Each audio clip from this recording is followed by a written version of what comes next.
नमस्कार बच्चों।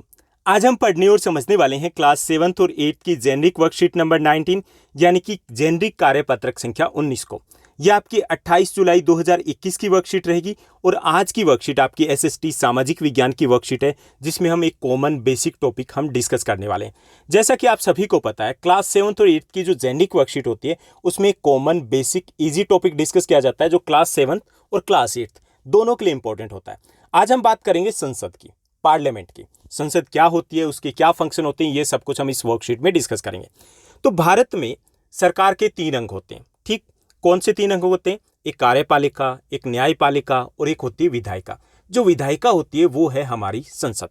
भारत में कानून बनाने की सर्वोच्च संस्था वो भारतीय संसद है, यानी कानूनों का निर्माण कौन करती है? संसद करती है। कानून में कोई बदलाव करना हो तो वो संसद करती है, ठीक। तो भारत में कानून बनाने वाली सर्वोच्च संस्था कौन सी है? वो है भारतीय संसद। और भारतीय संसद के 3 अंग होते हैं, राष्ट्रपति, लोकसभा और राज्यसभा। यानी कि राष्ट्रपति और 2 सदन है, एक लोकसभा है, दूसरा राज्यसभा है। अब राष्ट्रपति संसद का अंग कैसे कि संसद का काम है कानून बनाना। और कानून कब बनता है?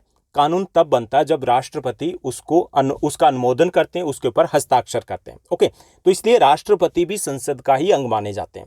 और इसके अलावा 2 सदन होते हैं, एक सदन है लोकसभा और दूसरा सदन है राज्यसभा। राष्ट्रपति का जो चुनाव है वो लोकसभा, राज्यसभा और राज्य विधानमंडल यानी कि राज्य विधानसभा उनके निर्वाचित सदस्य करते हैं, ठीक।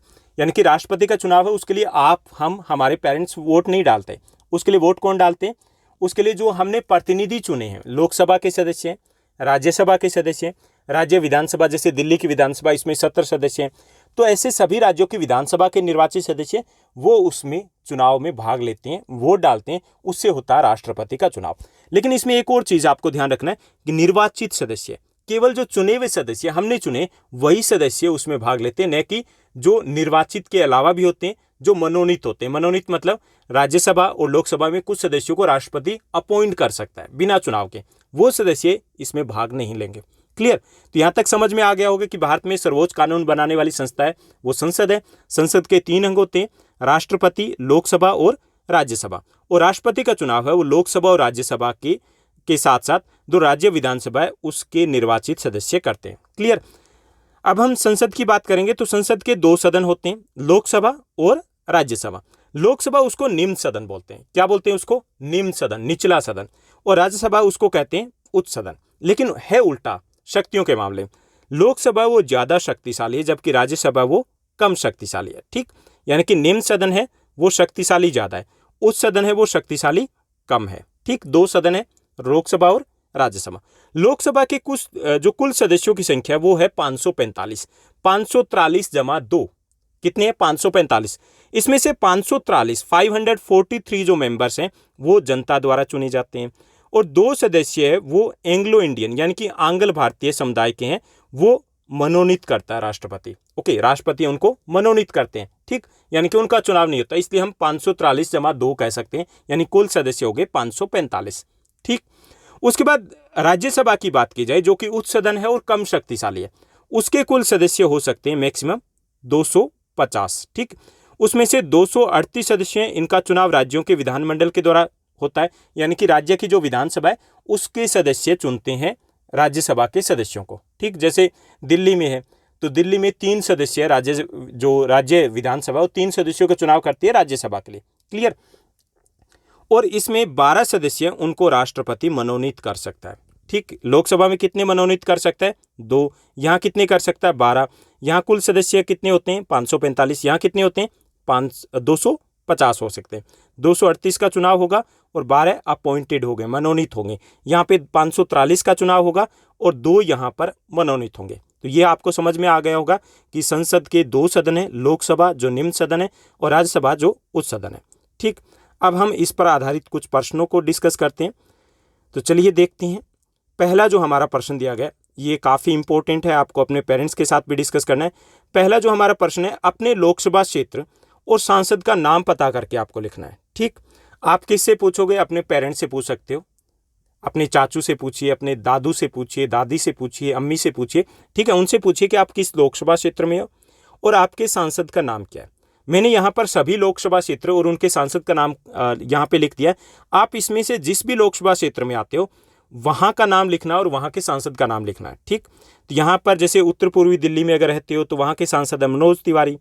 उत्तर पश्चिमी दिल्ली में रहते हो तो वहाँ के सांसद होंगे हंसराज हंस। चांदनी चौक में रहते हो तो वहाँ के सांसद है डॉक्टर हर्षवर्धन। पूर्वी दिल्ली के सांसद है गौतम गंभीर। नई दिल्ली के सांसद है मीनाक्षी लेखी। पश्चिमी दिल्ली है वहाँ के सांसद है प्रवेश वर्मा। और दक्षिणी दिल्ली है वहाँ के सांसद है रमेश भिधूड़ी। ओके, तो इनमें से जहाँ भी रहते हो सिर्फ वही आपको लिखना है। उसके बाद दूसरा जो हमारा प्रश्न दिया गया इस वर्कशीट में, दूसरा प्रश्न दिया गया, पता लगाइए कि राष्ट्रीय राजधानी क्षेत्र दिल्ली के कितने सांसद लोकसभा में। ठीक, लोकसभा में कितने सांसद हैं और कितने राज्यसभा में, उन सभी के हमें नाम भी लिखने हैं। तो लोकसभा वालों की बात तो ऊपर कर ली, दोबारा से हम लिख देते हैं। तो लोकसभा में हमारे 7 है वो सांसद है वहाँ पर। कौन कौन से? उत्तर पूर्वी दिल्ली से मनोज तिवारी, उत्तर पश्चिमी दिल्ली से हंसराज हंस, चांदनी चौक से डॉक्टर हर्षवर्धन, पूर्वी दिल्ली से गौतम गंभीर, नई दिल्ली से मीनाक्षी लेखी, पश्चिमी दिल्ली से प्रवेश वर्मा और दक्षिणी दिल्ली से रमेश भिधूड़ी जी। ओके, ये सारे हमारे सांसद है दिल्ली से। ठीक, ये आप 7 के ही आपको नाम लिखना है। उसके बाद राज्यसभा में हमारे 3 सांसद है। कौन कौन से हैं?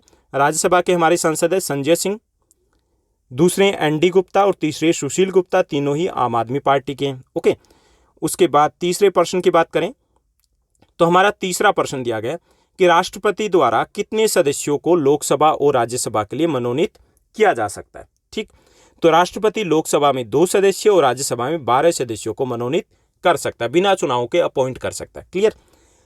उसके बाद चौथा प्रश्न दिया गया, पता लगाइए कि भारत में राष्ट्रपति का चुनाव कौन करता है, ये हमें बताना है। तो राष्ट्रपति का चुनाव लोकसभा, राज्यसभा और राज्य विधानमंडलों के निर्वाचित सदस्य करते हैं। कौन करता है? लोकसभा, राज्यसभा और राज्य विधानमंडल, मतलब राज्य विधानसभा, उनके निर्वाचित जो सदस्य वो मिलकर के करते हैं।